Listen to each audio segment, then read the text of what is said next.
Sa isang masikip na eskinita sa gilid ng lungsod, nakatira si Mang Tomas, isang 56 na taong gulang na magtataho. Hindi pa siya gaanong katanda kung pagbabatayan ng bilang ng taon, ngunit dahil sa araw-araw na paglalakad sa ilalim ng init, pagbubuhat ng mabigat na pingga, at walang tigil na paghahalap buhay, mistula siyang mas matanda kaysa sa tunay niyang edad. Magaspang ang kanyang mga palad, nangingitim ang batok sa araw, at ang likod niya ay bahagyang nakayuko na dahil sa dekada ng bagpasan sa 2 baldeng puno ng taho. Bago pa tumilaw kang mga manok, gising na si Mang Tomas. Tahimik niyang sinisindihan ng kalan, inilalagay ang malambot na tokwa sa malaking lalagyan at maingat na linuluto ang arnibal. Habang umaalingasaw ang matamis na amoy ng asukal at banilya, napapatingin siya sa 3 batang natutulog sa sahig ng kanilang maliit na bahay.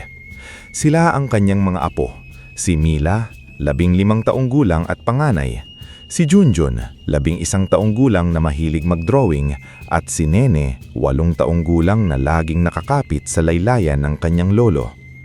Ulila na ang 3. Ang kanilang ina, anak ni Mang Tomas, ay namatay sa sakit. Ang kanilang ama naman ay matagal nang nawala at hindi napagpakita kahit minsan. Minsan, habang hinahalo ni Mang Tomas ang arnibal, nagising si Mila. "Lolo," mahina niyang tawag habang kinukusot ang mata. "Hindi pa po ba kayong napapagod?" Napangiti si Mang Tomas, ngurit may lungkot sa kanyang namamata. Pagod na apo. Pero mas nakakapagod ang makita kayong tumigil sa pag-aaral dahil lang wala tayong pera." Lumapit si Mila at tinulungan siyang punasan ng mga baso.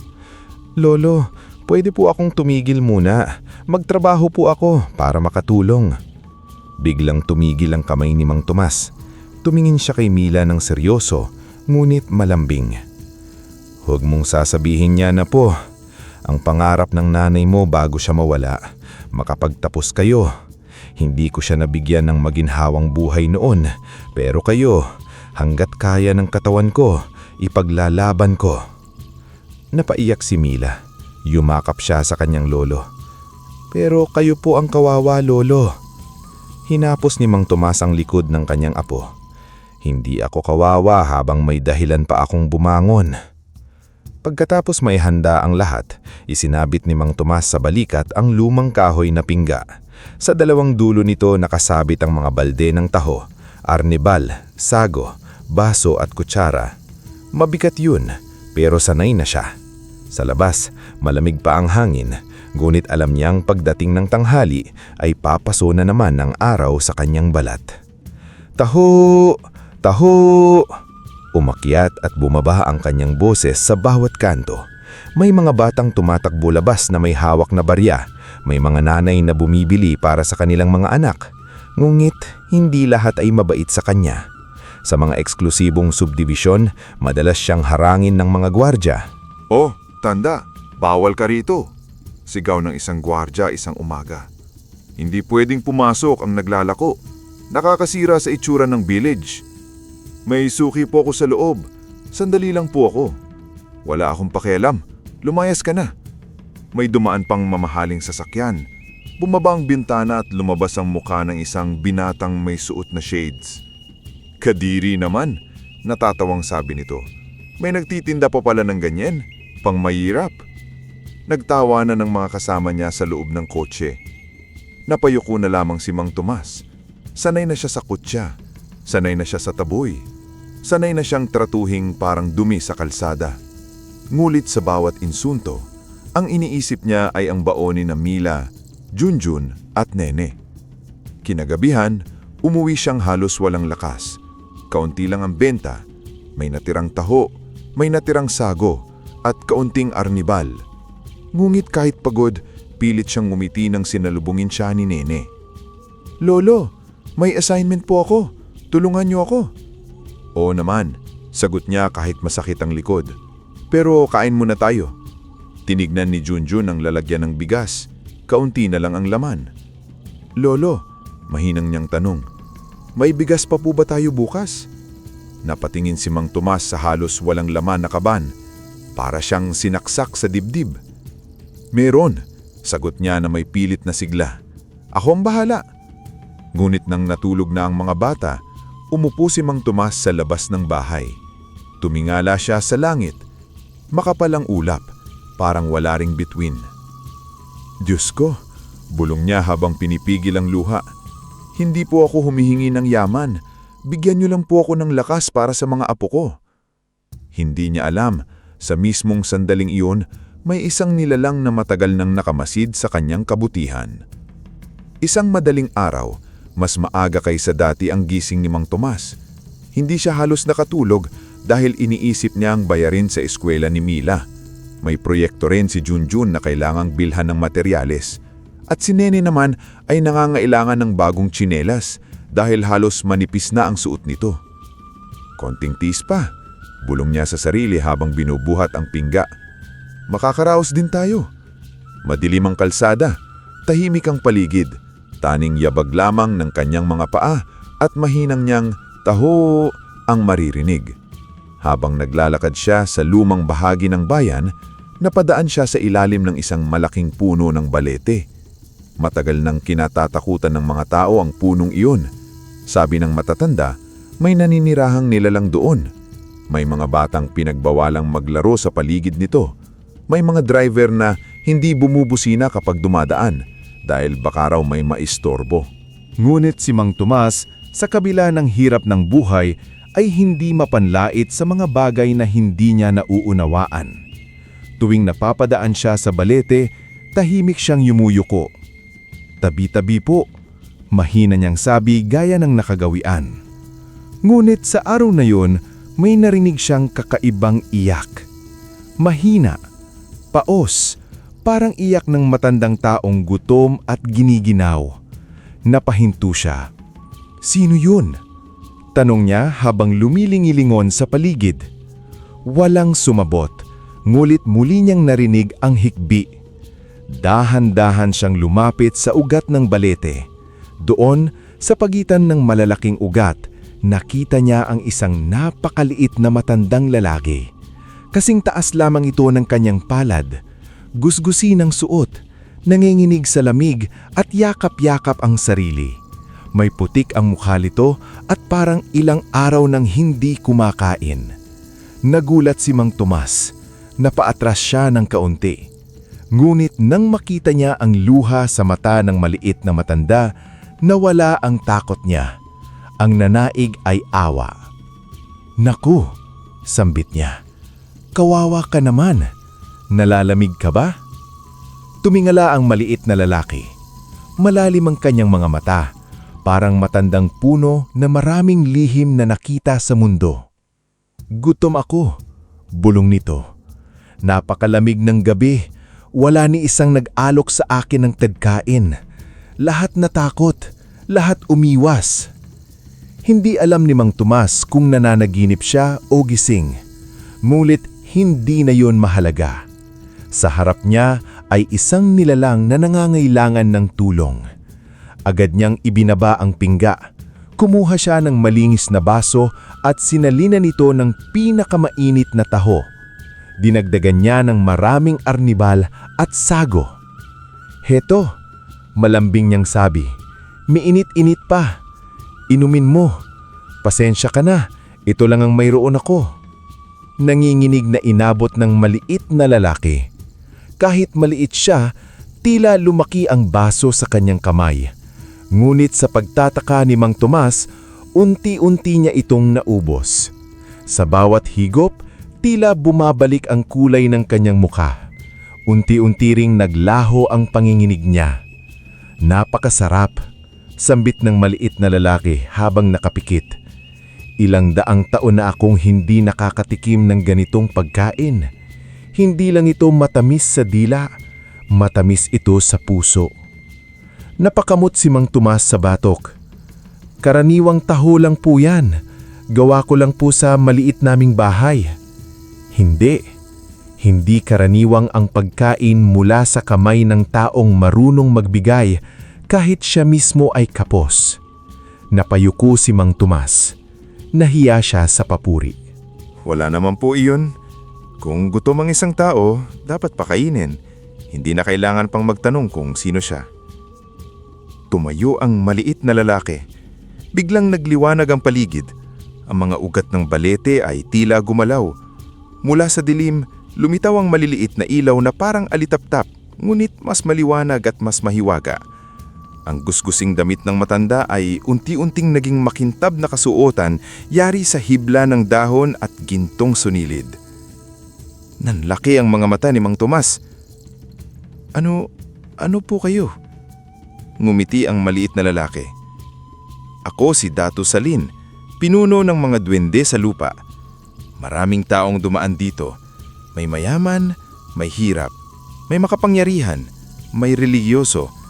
Ngunit ikaw lamang ang huminto para pakainin ng isang nilalang na hindi mo kilala. Napahawak si Mang Tomas sa dibdib. Duwende po kayo?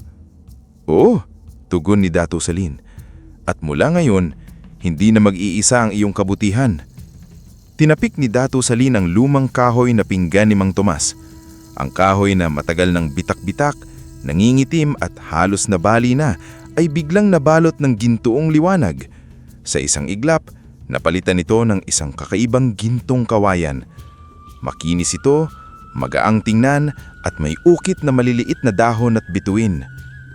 Dalhin mo ito, sabi ni Dato Salin. Ito ang kawayan ng biyaya. Hanggat ginagamit mo ito sa mabuting layunin, hindi ka nito pabibigatin. At ang anumang tahong na dadalhin nito ay magkakaroon ng sarap at sigla mula sa lupa. Hindi makapagsalita si Mang Tomas. Nanininig ang kanyang kamay nang hawakan niya ang gintong kawayan. Bakit po ako? Bulong niya, naluluha. Dahil hindi mo tinanong kung ano ang kapalit bago ka tumulong. Sagot ng duwende. Tandaan mo, Tomas, ang mahika ay hindi para sa kasakiman. Ito ay para sa taong marunong magbahagi. Unti-hunting naglaho si Dato Salin sa usok na kulay ginto. Bago tuluyang mawala, narinig ni Mang Tomas ang huling bilin nito. Mag-alay ka sa balete kapag ikaw ay pinagpala. Hindi dahil hinihingi namin, kundi para maalala mong ang biyaya ay dapat ibinabalik sa pinagmulan. Naiwan si Mang Tomas sa ilalim ng balete, hawak ang gintong kawayan. Nanginginig ang kanyang tuhod. Hindi niya alam kung tatawa, iiyak o luluhod. Sa huli, tumingala siya at bumulong. Maraming salamat po. Kinabukasan, akala ni Mang Tomas ay panaginip lamang ang nangyari. Ngulit nang makita niya sa sulok ng kanilang bahay ang gintong kawayan, alam niyang totoo ang lahat. Lolo, tanong ni Junjun habang nakatitig sa pingga. Bakit po parang kumikinang yan? Napakunot noo si Mila. Oo nga po, bago po ba yan? Saan niyo po nakuha? Hindi agad nakasagot si Mang Tomas. Ayaw niyang takutin ang mga bata, ngunit ayaw din niyang magsinungaling. May tumulong sa akin, isang mabuting nilalang. Parang sa alamat? Tanong ni Nene na bilog ang mata. Napangiti si Mang Tomas. Siguro nga, apo. Nang pasanin niya ang 2 balde, napasinghap siya. Wala siyang maramdamang bigat. Para lamang siyang may bitbit na 2 maliit na supot ng tinapay. Dati, ramdam niya agad ang bigat sa balikat, kirot sa likod at ngalay sa tuhod. Ngayon, magaan, napakagaan. Lolo, kaya niyo po ba? Nag-aalalang tanong ni Mila. Tumawa si Mang Tomas sa unang pagkakataon matapos ang mahabang panahon. Kaya na kaya, apo! Lumabas siya at nagsimulang lumakad. Taho! Taho! Hindi pa siya nakakalayo nang may lumapit na batang lalaki. Manong, pabili po! Sinalinan niya ito ng taho. Nang matikman ng bata, nanlaki ang mga mata nito. Nanay, ang sarap! Iba to! Lumabas ang ina ng bata at tumikim din. Napahawak ito sa dibdib. Ay, Mang Tomas, bakit parang nawala ang sakit ng ulo ko? Napangiti si Mang Tomas, ngunit kinakabahan. Baka gutom lang po kayo, Aling Cora. Ngunit hindi iyon ang huli. Sa sumunod na kanto, isang tricycle driver ang bumili. Ilang araw raw masakit ang likod nito. Pagkatapos kumain ng taho, bigla itong nakaunat ng maayos. Grabe Mang Tomas, parang nawala ang lamig sa katawan ko. Sa may eskwelahan, nagkagulo ang mga bata. Ang taho ni Mang Tomas ay hindi lamang masarap. Mabango ito na parang pinaghalong sariwang gatas, arnibal at simoy ng umaga sa bukid. Ang sago ay perpektong lambot. Ang taho ay parang ulap sa dila. Ang arnibal ay matamis ngunit hindi nakakaumay. Manong Tomas, isa pa po. Ako rin po. Pabili po para kay mama. Sa unang pagkakataon, naubos ang kanyang paninda bago mag-alas 10 ng umaga. Umuwi si Mang Tomas na luhaan sa tuwa. May hawak siyang mas malaking kita kaysa sa karaniwan. Nang makita ng mga apo ang perang dala niya, hindi sila makapaniwala. Lolo, ang dami po nito. Oo, apo. Makakabili tayo ng bigas at mababayaran ko na ang proyekto mo. Tumakbo si Nene at yumakap sa kanya. May tsinelas na po ako? Napaluha si Mang Tomas. Oo, apo. May tsinelas ka na. Ngunit hindi doon nagtapos ang himala. Sa mga sumunod na araw, lalong kumalat ang balita. Milagrosong taho ni Mang Tomas. May mga taong nagsasabing gumaan ang kanilang pakiramdam matapos kumain. May matandang matagal nang masakit ang tuhod na biglang nakalakad ng maayos. May construction worker na nawalan ng hilo. May estudyanteng antok na antok ngulit biglang sumigla sa klase. Hindi nagtagal, may mga tao nang sadyang pumupunta sa kalsadang dinadaanan niya. May pila bago pa siya dumating. May nag-aabang dalang sariling baso. May mga motorista pang humihinto para bumili. Isang umaga, tinangka niyang muling pumasok sa eksklusibong subdiwisyon kung saan siya dating itinaboy. Ang gwardyang nanigaw sa kanya noon ay siya ring masa gate. "Oh, ikaw na naman," masungit nitong sabi. Bago pa makasagot si Mang Tomas, may babaeng mayamang residente na tumakbo palabas. "Guard, papasukin mo si Mang Tomas, siya ang hinihintay namin." Nagulat ang gwardya. "Ma'am, naglalako po siya." "Alam ko, at bibili ako. Lahat kami bibili." Maya-maya, bumukas ang gate. Sa loob, may pila ng mga kasambahay, bata, matanda, at maging ang mga may-ari ng bahay. Napayuko si Mang Tomas, hindi dahil sa hiya, kundi dahil sa labis na pasasalamat. Naalala niya ang araw na itinaboy siya roon. Ngayon, sila mismo ang naghihintay sa kanya. Ngulit kahit lumaki ang kita, hindi nagbago si Mang Tomas. Tuwing gabi, dinadala niya ang isang basong mainit na taho sa puno ng balete. Inilalagay niya iyon sa pagitan ng mga ugat. "Dato sa halin," pulong niya. "Hindi ko po malilimutan." Minsan, sa hangin, tila may naririnig siyang mahinang tawa. "Mabuti, Tomas. Mabuti." Lumipas ang mga buwan at ang dating simpleng pagtitinda ni Mang Tomas ay naging mas malaki kesa sa inaasahan niya. Hindi na sapat ang 2 balde. Hindi na sapat ang isang lutuan. Hindi na sapat ang kanyang katawan para tugunan ang dami ng taong naghahanap ng kanyang taho. Isang hapon, habang binibilang niya ang kita, lumapit si Mila. "Lolo," maingat niyang sabi, "bakit hindi po tayo kumuha ng mga tutulong?" Napatingin si Mang Tomas. "Mga tutulong?" "Opo, maraming kapitbahay natin ang walang trabaho. Si Mang Cardo po, natanggal sa construction. Si Aling Belen po, hirap maghanap ng sideline. Baka pwede po silang tumulong magluto, maglinis, o magbenta." Tahimik na nag-isip si Mang Tomas. May kaba sa dibdib niya. Sanay siya sa maliit. Sanay siya sa sariling sikap. Ngulit naalala niya ang bilin ni Dato Salin. Ang biyaya ay dapat ibinabalik. Kinabukasan, tinawag niya ang ilang kapitbahay. "Hindi ko kayo kayang bayaran ng malaki agad," sabi niya ng tapat. "Pero kung tutulungan niyo ako, sisikapin kong maging patas. Walang dayaan, walang lamangan." Napaiyak si Aling Belen. "Mang Tomas, kahit maliit lang, malaking tulong na po. Matagal na kaming walang maayos na kita." Doon nagsimula ang maliit na paggawaan ng taho sa kanilang barangay. Sa umpisa, nasa bakuran lamang ito ng bahay ni Mang Tomas.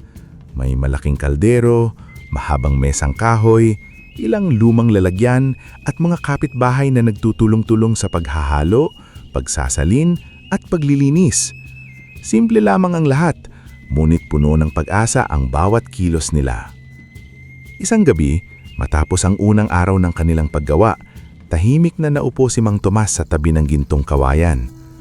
Pagod ang kanyang katawan, ngunit magaan ang kanyang puso. Habang pinagmamasdan niya ang maliit na paggawaan, biglang umihip ang malamig na hangin.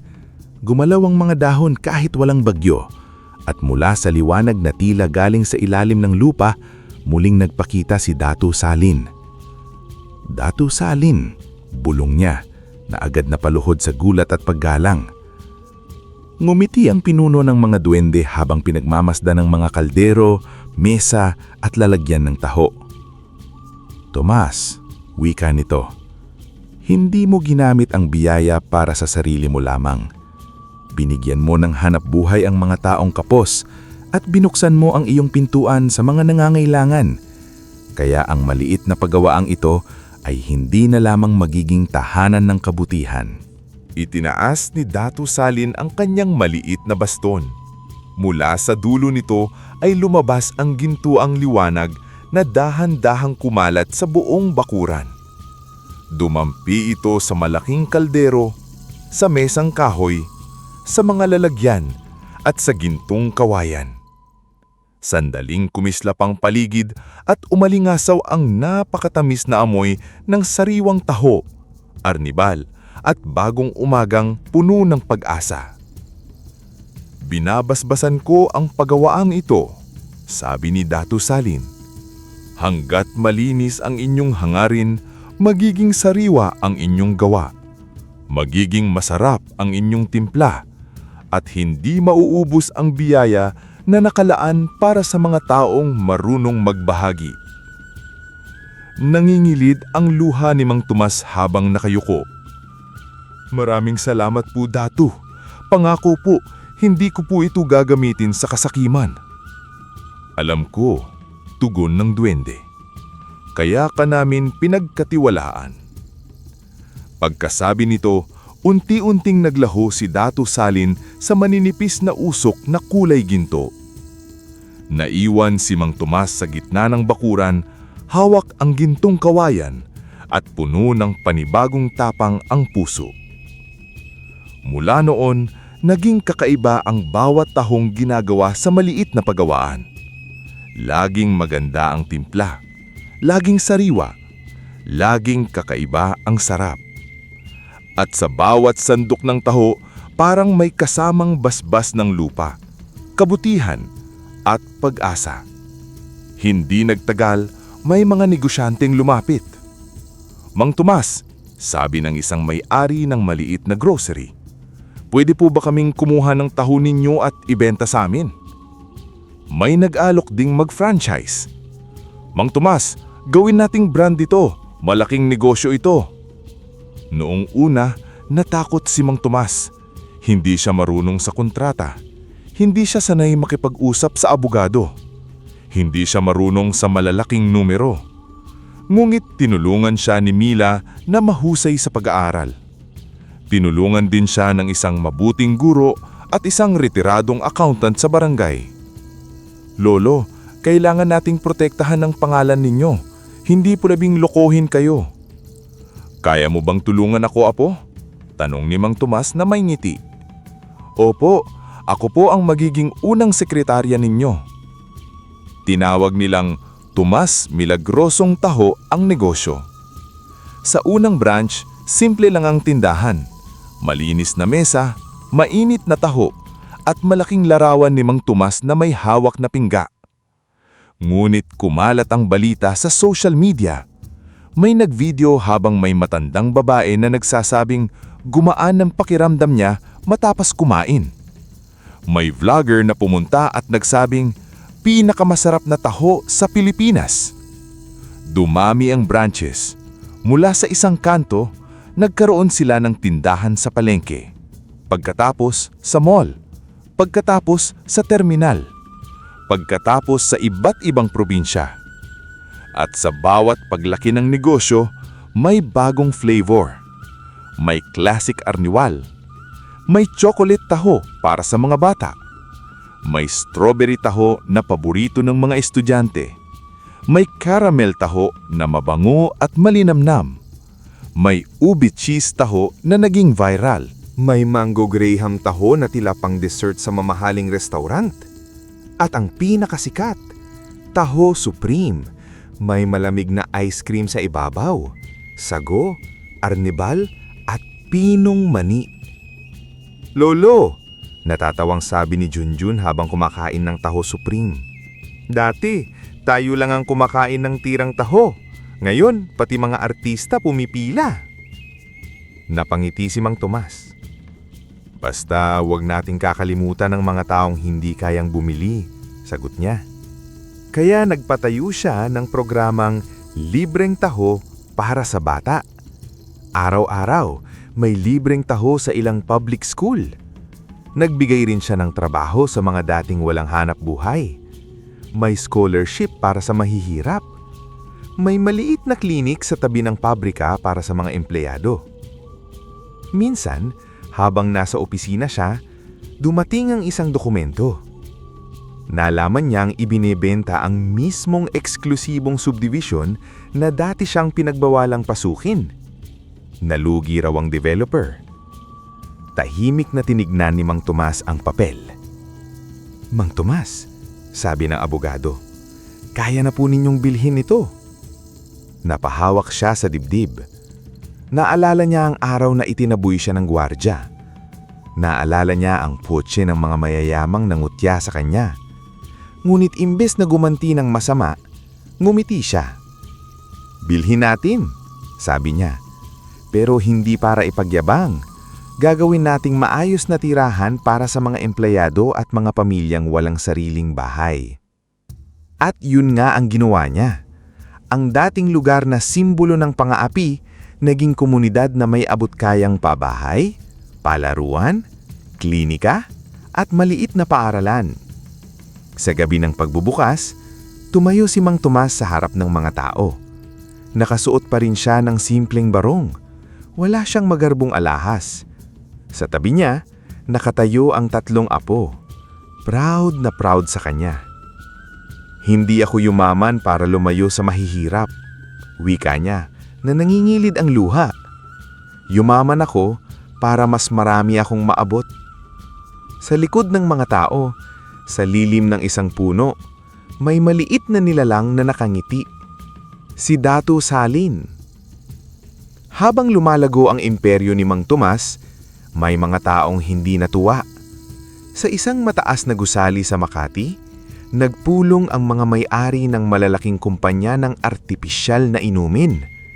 Sila ang nagbebenta ng matatamis na inuming puno ng kemikal, kulay at artipisyal na lasa. Dati, sila ang laging nasa tindahan, eskwela, opisina at mall. Ngulit simula nang sumikat ang Tomas Milagrosong Taho, bumaba ang kanilang benta. Sa dulo ng habang mesa, nakaupo si Don Severino Alcantara, may-ari ng pinakamalaking beverage corporation sa bansa. Matigas ang mukha niya, manipis ang ngiti at malamig ang mga mata. Isang magtataho, mariing sabi niya habang hinahampas ang mesa. Ang sumisira sa atin! Tahimik ang mga kasama niya. Hindi lang po siya magtataho ngayon, sagot ng isang executive. May pabrika na siya, may branches nationwide, may healthy image, mahal siya lang masa. Lalong dumilim ang mukha ni Don Severino. Mahal ng masa, natatawa niyang sabi. Ang masa madaling paikutin. Bigyan mo ng takot, kakalimutan nilang pagmamahal. May isa pang negosyante ang nagsalita. Gusto ba ninyong bilhin natin ang kumpanya niya? Sinubukan na, sagot ng abogado ni Don Severino. Ayaw pumayag. Hindi raw ibebenta ang recipe at pangalan. Napangingisi si Don Severino. Kung ayaw ibenta, sisirain. Doon nagsimula ang madilim na plano. Nagbayad sila ng mga taong magpapakalat ng chismis online. May mga peking account na nagsasabing nakakalason daw ang taho ni Mang Tomas. May nagpost ng peking larawan ng batang isinugod sa ospital. May binayarang vlogger para sabihing hindi ligtas ang produkto. Hindi pa doon natapos. Gumamit din sila ng koneksyon sa ilang tiwaling opisyal. Isang politiko, si Kong Victorino Salazar, ang tumanggap ng malaking pera kapalit ng panggigipit sa negosyo ni Mang Tomas. Madali lang yan, sabi ni Salazar habang tumatawa sa loob ng isang pribadong silid. Gagawa tayo ng investigasyon, pahihirapan natin sa permits, hahanapan natin ng butas. Di nagtagal, dumating ang mga inspektor sa pabrika ni Mang Tomas. May kamera, may media, may pulis. Parang kriminal ang turing ka kanya. May reklamo kami na may laso ng produkto ninyo. Malamig na sabi ng isang opisyal. Nanlaki ang mga mata ni Mang Tomas. Lason? Imposible po. Malinis ang proseso namin. Araw-araw po kaming nagche-check. Ngunit hindi nakinig ang mga ito. May isang tauhan silang palihim na naglagay ng kahina-hinalang bote sa isang sulok. Kapatapos, kunwari ay natagpuan ito. Ano ito? Sigaw ng inspektor. Kemikal? Nagkagulo ang mga tao. Umiiyak ang ilang empleyado. Naninginig si Aling Bilin. Mang Tomas, hindi natin yan gamit. Hindi atin yan. Alam ko, mariing sabi ni Mang Tomas. Alam kong hindi sa atin yan. Ngunit kinabukasan, laman na ng balita ang pangalan niya. Milagrosong taho may lasong daw. Sikat na negosyo, ipinapasara. Mang Tomas, manloloko ba? Sa bahay, tahimik ang hapunan. Walang ganang kumain ang mga ago. Lolo, sambit ni Nene habang umiiyak.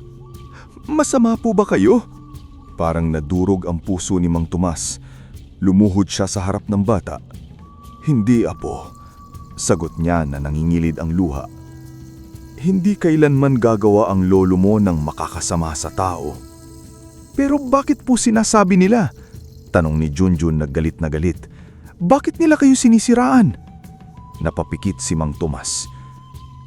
Dahil may mga taong ayaw makakita ng mahirap na umaangat ng marangal. Si Mila, na ngayoy mas matapang na, hinawakan ang kamay ng lolo. Lalaban tayo, lolo. Hindi tayo papayag. Ngulit kahit matatagang loob nila, mabigat ang mga nangyari. Pansamantalang ipinasara ang ilang branch, may mga supplier na natakot, may mga empleyadong nag-aalala. Ang dating mahahabang pila ay nabawasan dahil sa takot ng publiko. Isang gabi, pumunta si Mang Tomas sa puno ng balete. Dala niya ang isang basong taho, gaya ng dati. Ngunit ngayon, nanginginig ang kanyang kamay. Dato Salin, bulong niya. Hindi po ako natatakot para sa sarili ko. Natatakot ako para sa mga taong umaasa sa akin, sa mga empleyado, sa mga batang pinapaaral natin, sa mga apo ko. Pumatak ang luha niya sa lupa. Kung kailangan kong mawala ang lahat, tatanggapin ko. Pero sana wag madamay ang mga inosente. Biglang umihip ang malamig na hangin. Gumalaw ang mga ugat ng balete. Sa dilim, lumitaw si Dato Salin. Thomas, wika nito, seryoso ang mukha. Matagal naming pinanood ng mga tao. May mabuti, may masama. May tumutulong, may nananakit. Ang mga kalaban mo ay hindi lamang sakim.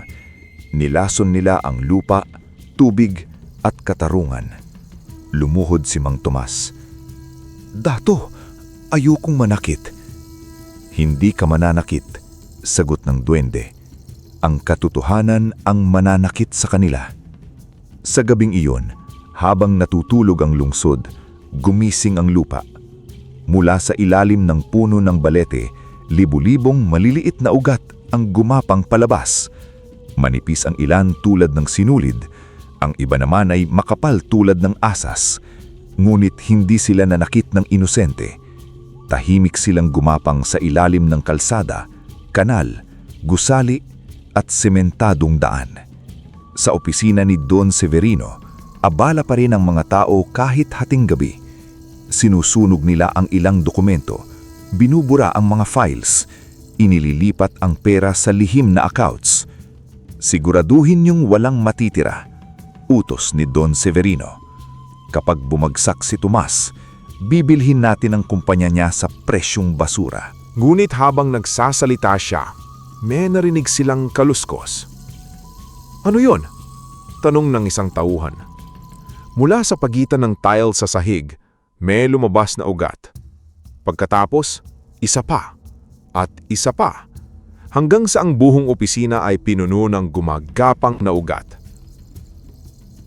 Anong klaseng kalokohang ito? Sigaw ni Don Severino. Biglang bumukas ang ilaw at pumikit. Sa gitna ng silid, lumitaw si Datu Salin kasama ang hukbo ng mga duwende. May dala silang maliliit na sibat na gawa sa tinik, kalasag na yari sa balat ng punong kahoy at mga lamparang nagliliwanag parang apoy ng buwan. Nanigas sa takot ang mga tao. Mga sakim na anak ng lupa, wika ni Datu Salin. Ang boses ay maliit, ngunit umaalingaw-ngaw sa buong silid. Matagal ninyong nilaso ng inumin ng tao. Matagal ninyong binili ang batas. Matagal ninyong tinapak ang mahihirap. Ngayon, ang lupa mismo ang magsasalita. Sinubukang tumakbo ni Don Severino, ngunit binalot ng ugat ang kanyang mamahaling sapatos. Hindi siya nasaktan, ngunit hindi siya makagalaw. Ano ang kailangan ninyo? Pera. Bibigyan ko kayo ng pera. Tumawa si Datu Salin. Ang pera mong galing sa panlilinlang ay walang halaga sa amin. Itinaas ng duwende ang kanyang baston. Biglang bumukas ang mga cabinet. Lumipad ang mga folder. Nabuksan ang mga computer. Lumabas sa screen ang mga lihim na transaksyon. Bayad sa peking test result. Suhol sa inspektor. Bank transfer kay Kong Salazar. Plano ng paninira kay Mang Tomas. At ang mga ebidensyang nagpapakita ng kimikal sa sarili nilang produkto. Sa kabilang panig ng lungsod, sa bahay ni Kong Salazar, ganun din ang nangyari. Gumapang ang mga ugat sa kanyang pribadong opisina. Nabuksong ang lihim na vault. Lumabas ang mga kontrata, pera at listahan ng mga negosyanteng nagbibigay ng lagay. Nakaw ito! Sigaw ni Salazar. Hindi pwedeng ilabas yan. Mula sa ibabaw ng mesa, lumitaw ang isang batang duwende at nguminis. Hindi niyo ba laging sinasabing wala kayong tinatago? Kinabukasan, nagising ang buong bansa sa isang malaking balita. Sa bawat news station, kumalat ang mga ebidensya. Sa email ng mga mamahayag, sabay-sabay na dumating ang mga dokumento. Sa social media, naglabasan ng video, bank record at usapan ng mga negosyante. Katotohanan sa paninira kay Mang Tomas na bunyag. Beverage tycoon at kongresista sangkot sa suhol. Peking lason issue, planado pala. Sa pabrika, nanonood ang mga empleyado habang umiiyak. Hindi tayo talo, hikbi ni Aling Belen. Hindi tayo talo. Si Mang Tomas naman ay tahimik na nakaupo. Sa tabi niya, hawak ni Mila ang kanyang kamay. Lolo, sabi nito, lumabas na ang katotohanan. Tumulo ang luha ni Mang Tomas. Salamat sa Diyos, salamat sa mga duwende. Ngunit may huling ginawa si Datu Salin. Sa mismong araw na inaresto sina Don Severino at Kong Salazar, nagkaroon ng kakaibang pangyayari sa malaking bodega ng kumpanya nila. Ang mga salansan ng pera, mamahaling alak, peking produkto at ginto ay biglang nagkulay lupa. Sa isang iglap, naging putik na ang lahat ng yamang galing sa pandaraya. Nang makita iyon ni Don Severino, napaluhod siya. "Yaman ko!" bulong niya. Mula sa hangin, narinig niya ang boses ni Datu Salin. "Hindi yaman ang tawag diyan, dumi ng kasakiman." Matapos mabunyag ang katotohanan, bumalik ang tiwala ng mga tao kay Mang Tomas. Ngunit hindi ito nangyari sa isang gabi. May mga natakot pa rin, may mga nagduda, May mga nasaktan dahil naniwala sila sa kasinungalingan. Kaya imbes na magalit sa publiko, humarap si Mang Tomas sa telebisyon. Nakasuot siya ng simpleng puting polo. Wala siyang script na magarbo. Wala siyang abogado sa tabi. Nandoon lamang siya, ang dating magtataho, hawak ang kanyang sombrero. Sa lahat ng naniwala sa akin, maraming salamat. Sa lahat ng natakot, naiintindihan ko kayo. Kung ako rin ay makarinig na may laso ng pagkain ng pamilya ko, matatakot din ako. Pero ipinapangako ko, habang ako si Tomas, walang produktong lalabas sa aming pabrika na makakasama sa tao. Sandali siyang huminto. Nangingilid ang luha sa kanyang mga mata. Hindi ako perpekto. Isa lang akong magtataho na binigyan ng pagkakataon. Pero ang pagkakataong iyon ay hindi ko gagamitin para manlamang. Kinabukasan, mas mahaba pa ang pila kaysa dati. May mga dating customer na bumalik. May mga bagong gustong makatikim. May mga taong humingi ng tawad. Sa isang branch, lumapit ang dating gwardyang minsang nagtaboy sa kanya sa subdivisyon. Matanda na rin ito, may hiya sa mukha. Mang Tomas, sabi nito habang nakayuko, pasensya na po noon, pinagtatabuyan ko kayo. Sinabihan pa kita ng kung ano-ano. Tinignan siya ni Mang Tomas. Naalala niya ang sakit ng mga salitang iyon, ngunit hindi na iyon kasing bigat ng dati. Ginagawa mo lang siguro ang utos sa iyo. Pero mali pa rin po, pasensya na. Ngumiti si Mang Tomas at sinalinan siya ng taho. Heto, mainit pa, libre na ito. Napaluha ang gwardya. Bakit po? Hindi po ba kayo galit? Napagod na akong magdala ng galit, sagot ni Mang Tomas. Mas magaang ang magdala ng taho. Dumami pa lalo ang branches ng Tomas Milagrosong Taho. Ngulit sa pagkakataong ito, mas inayos ni Mang Tomas ang sistema. Naglagay siya ng sariling quality laboratory. Hindi para takpan ng mahika, kundi para tiyaking ligtas at malinis ang lahat. Kumuha siya ng mga eksperto, nutritionist, food technologist at mga manggagawang tapat. Si Mila, na nakapagtapos ng senior high na may honors, kumuha ng kursong business management. Pangarap niyang ipagpatuloy ang kumpanya ng lolo niya nang hindi sinisira ang prinsipyo nito. Lolo, sabi niya isang gabi, kapag ako ang nagpatakbo nito balang araw, pangako ko, hindi ko ito ibebenta sa sakim. Napangiti si Mang Tomas. Hindi kailangang maging perpekto ang magmamana, apo. Ang mahalaga, marunong kang makinig sa konsensya mo. Si Junjun naman ay naging mahusay sa design. Siya ang gumawa ng bagong logo ng kumpanya. Isang gintong kawayan na may 2 balding taho at sa likod nito ay maliit na punong balete. Si Nene na dating walang tsinelas, ngayon ay masiglang pumapasok sa paaralan. Ngunit kahit may kaya na sila, tinurunan siya ni Mang Tomas na huwag magmadaas. Lolo, tanong ni Nene isang hapon habang kumakain sila ng taho. Mayaman na po ba tayo? Napaisip si Mang Tomas. May pera na tayo, apo. Pero ang tunay na mayaman, hindi yung maraming hawak. Ang tunay na mayaman, yung maraming natutulungan. Gusto ko rin pong tumulong paglaki ko, sabi ni Nene na may inosenteng ngiti. Hinaplos ni Mang Tomas ang kanyang ulo. Yan ang pinakamagandang yaman. Sa araw ng muling pagbubukas ng pangunahing pabrika, nagtipon ng libo-libong tao.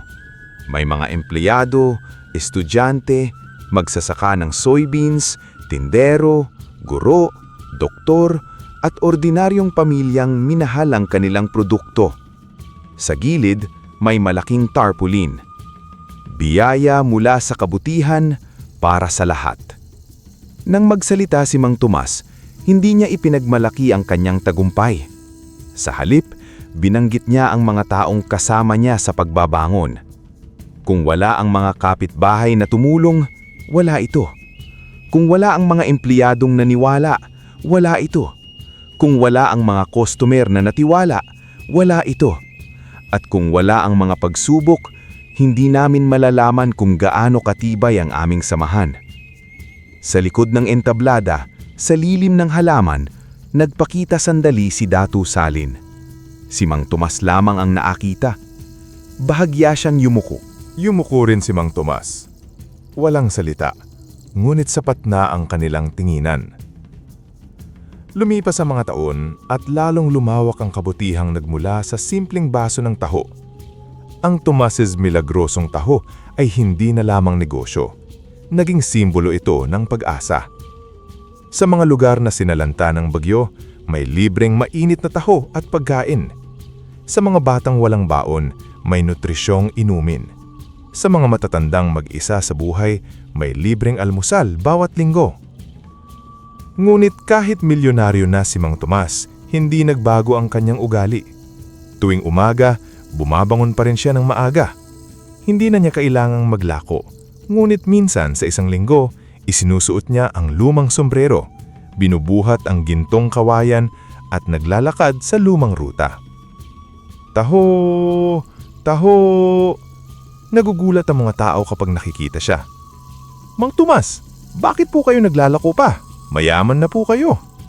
Ngumiti siya awad sa kanya. Para hindi makalimutan ng mga paa ko kung saan ako nagsimula. Minsan, may batang marungis ang lumapit sa kanya. Manong, wala po akong pera. Pwede po bang tingin na lang? Napahinto si Mang Tomas. Nakita niya sa bata ang gutom na minsang nakita niya sa maliit na matandang duwende sa ilalim ng balete. Agad siyang kumuha ng malaking baso. Heto, sabi niya, libre. Nanlaki ang mata ng bata. Talaga o? Oo, pero may kapalit. Kinabahan ng bata. Ano po? Kapag may nakita kang mas gutom sa iyo balang araw, tulunan mo rin. Tumanggo ang bata habang naiiyak. Opo. Sa mga huling taon ng kanyang aktibong pamamahala, ipinaubaya ni Mang Tomas ang malaking bahagi ng negosyo kay Mila, na isa ng matalinong leader. Si Junjun ang namahala sa creative at community projects. Si Nene Aman ay nag-aral ng nutrisyon para mas mapabuti ang produkto para sa mga mahihirap na bata. Isang gabi, tinawag ni Mang Tomas ang 3 ago sa ilalim ng punong balete. Dala niya ang mainit na baso ng classic taho. Dito nagsimula ang lahat, sabi niya. Tahimik na nakinig ang 3. Dito ko nakilala ang isang nilalang na gutom. Hindi ko alam na duwende siya. Ang alam ko lang, may kailangan ng tulong. Kung hindi ako huminto noon, wala tayo rito ngayon. Lolo, tanong ni Junjun. Totoo po bang duwende talaga? Ngumiti si Mang Tomas. Makikita niyo rin sila kapag marunong kayong tumingin hindi gamit ang mata, kundi gamit ang puso. Inilagay niya ang baso ng taho sa pagitan ng ugat ng balete. Datu Salin, bulong niya. Ito po ang alay ko, hindi dahil kailangan ninyo, kundi dahil hindi ko kinakalimutan. Biglang umihip ang hangin, kumislap ang gintong kawayan. Sa harap ng 3 apo, unti-unting lumilitaw si Datu Salin at ang ilang duwende. Nanlaki ang mata ni Mila, Junjun at Nene, ngulit hindi sila natakot. Sa halip, naramdaman nila ang kakaibang kapayapaan. Tomas, wika ni Datu Salin, tinupad mo ang pangako mo. Yumaman ka, ngunit hindi ka naging sakim. Umangat ka, ngunit hindi mo iniwan ang nasa ibaba. Ginamit mo ang biyaya hindi para maghari, kundi para maglingkod. Napaluha si Mang Tomas. Kung hindi po dahil sa inyo, wala ako. Umihing ang duwende. Mali. Kung wala kang mabuting puso, walang mahika ang makakatulong sa iyo. Ang kawayan ay kasangkapan lamang. Ikaw ang dahilan kung bakit ito naging biyaya. Lumapit si Datu Salin sa 3 apo. Mga apo ni Tomas, darating ang panahon na kayo ang hahawak ng kanyang pamana. Tandaan ninyo, Kapag ginamit ninyo ang yaman para sa kasakiman, ang gintong kawayan ay magiging ordinaryong kahoy. Ngunit kung gagamitin ninyo ito sa kabutihan, ang biyaya ay hindi mauubos. Lumuhod si Mila. Pangako po, sambit niya na nangingilid ang luha. Aalagaan namin ang sinimulan ni Lolo. Tumanggo sina Junjun at Nene. Opo, pangako po. Ngumiti si Datu Salin. Pagkatapos, isa-isang naglaho ang mga duwende sa liwanag ng gabi. Naiwan ang amoy ng arnibal, sariwang dahon at lupang bagong dilig ng ulan. Makalipas ang ilang taon, naging mas kilala pa ang pangalan ni Mang Tomas. Ngunit hindi dahil sa dami ng kanyang pera.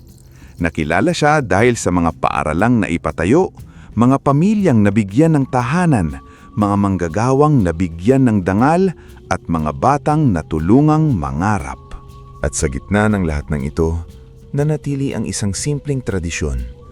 Bawat madaling araw, bago magsimula ang trabaho sa pabrika, may isang mainit na baso ng taho na dinadala sa ilalim ng matandang puno ng balete. Minsan si Mang Tomas ang nagdadala, minsan si Mila, minsan si Junjun, minsan si Nene. At bawat beses, gumagalaw ng marahan ng mga dahon kahit walang hangin. Sa huling tagpo ng kwento, nakaupo si Mang Tomas sa harap ng kanyang lumang bahay na hindi niya ipinagiba, kundi inayos lamang. Sa tabi niya ang gintong kawayan, kumikislap sa sinag ng umaga. May mga batang tumatakbo sa kalsada, may mga tindahang bukas, may mga taong may trabaho at pag-asa. Lumapit si Nene, dalaga na ngayon, dala ang isang baso ng taho. Lolo, sabi niya na may ngiti, tikman niyo po, bagong timpla namin. Classic pa rin pero mas malinamnam. Tinanggap ni Mang Tomas ang baso. Humigop siya. Napapikit siya sa sarap. Masarap, sambit niya. Parang unang umaga ng pag-asa.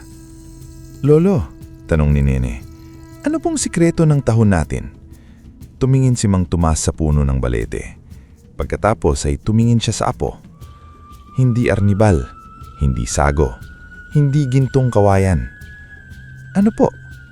Ngumiti siya habang nangingilid ang luha. Ang sikreto ay ang pusong hindi nakakalimot tumulong. Mula sa malayo, narinig ang pamilyar na sigaw ng mga batang bumibili. Tahu! Tahu! At sa ilalim ng balete, may maliit na tinig na nakisabay sa hangin. Biyaya sa mabuti, biyaya sa marunong magbigay. Mula noon, ang kwento ni Mang Tomas ay paulit-ulit na ikinuwento sa mga bata, hindi bilang alamat ng isang lalaking yumaman dahil sa mahika, kundi bilang kwento ng isang taong yumaman dahil hindi siya naging marumot kahit noong siya mismo ay halos wala nang maibigay. At hanggang ngayon, sa tuwing may magtatahong dadaan sa ilalim ng matandang balete at mag-aalay ng isang basong mainit na taho, sinasabi ng matatanda na may maririnig kang munting halaklak mula sa ilalim ng lupa. Iyon daw ang mga duwending natutuwa. Dahil sa mundong maraming sakim, may mga puso pa rin tulad ng kay Mang Tomas, pagod, sugatan at minsang minamaliit, ngulit hindi kailanman nawalan ng kabutihan.